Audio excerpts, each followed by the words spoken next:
Ang vape ay isang relatively bagong produkto na dinevelop ng tobacco industry para i-market sa consumers na gusto nilang palabasin na less harmful na produkto, no? So medyo maingat sila sa wording ng uri ng produkto na yon.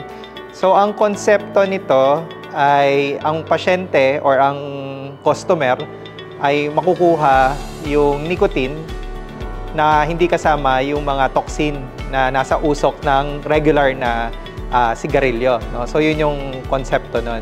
Ito ay isang produkto na yung nicotine ay pinapasok sa katawan ng tao via vapor sa halip na usok na galing sa pagsunog ng tobacco.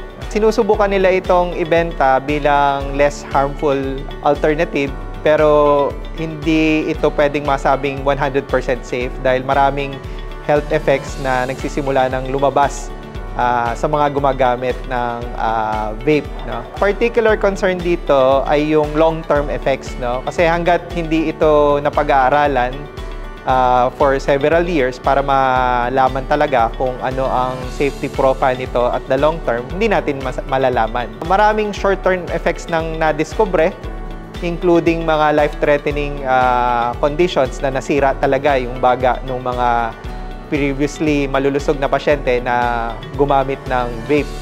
Pero ano pa lang ito, simula pa lang ito kasi yung long-term effects madidiscover pa lang at hindi pa natin yun alam sa kasalukuyan.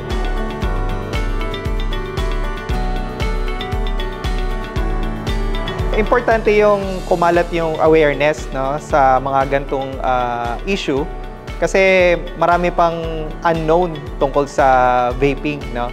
At ang sa medicine kasi, meron kaming prinsipyo na first do no harm, no? Na kailangan ma-prove mo na yung safety ng isang bagay bago namin ma-recommend iyon. Now, unfortunately, hanggang sa kasalukuyan, hindi pa proven ang safety ng vape at e-cigarettes, no? Para dun sa mga nagsisigarilyo at gustong tumigil at nagbabalak gumamit ng vape para pamalit sa sigarilyo, pinapaabot ko na kailangan ma-address talaga yung underlying problem, which is yung nicotine addiction, no? At kailangan maging maliwanag na ang nicotine addiction ay isang sakit, no? So hindi siya habit, hindi siya ugali lang, sakit ang nicotine addiction. At pag hindi ginamot ang nicotine addiction, marami itong komplikasyon, which is yung mga sakit na dinudulot ng pagsisigarilyo katulad ng cancer, heart attack, stroke, COPD, no?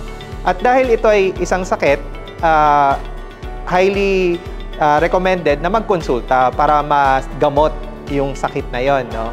Para naman dun sa mga gumagamit na ng vape, ang advice ko doon ay ang vape ay hindi proven pa sa kasalukuyan na safe at effective at mahirap sabihin na na less harmful, no? Kasi mali yung comparison, no? Ang tobacco industry kinukumpara ang vape sa sigarilyo, pero dapat kinukumpara natin yung vape sa totally walang ginagamit na nicotine product or electronic cigarette kasi di hamak na mas safe pa rin na wala at all, no? At yun ang goal dapat na hindi lang palitan pero tanggalin.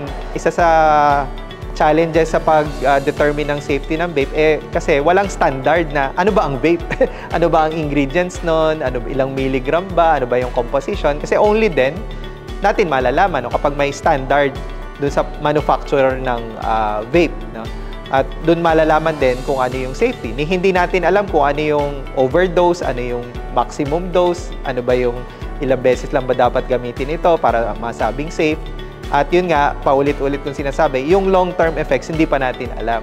And ang worst case scenario, baka mamaya, pareho lang pala ng long-term effects ng cigarette smoking yung vaping. At it turns out, hindi pala siya less harmful alternative, pero kasing harmful pala or baka mas harmful pa. We wouldn't know, no? Ang Makati Med ay pwedeng magbigay ng comprehensive na evaluation at management para sa mga pasyenteng gustong tumigil magsigarilyo. At idadagdag ko lang na kung merong gustong magpatingin, ay sana magpatingin agad kasi ayaw natin na too late na by the time makita, essentially meron ng komplikasyon or malala na yung addiction. So, ang pagsisigarilyo mismo ay isang magandang dahilan na para magkonsulta sa ospital or sa clinic.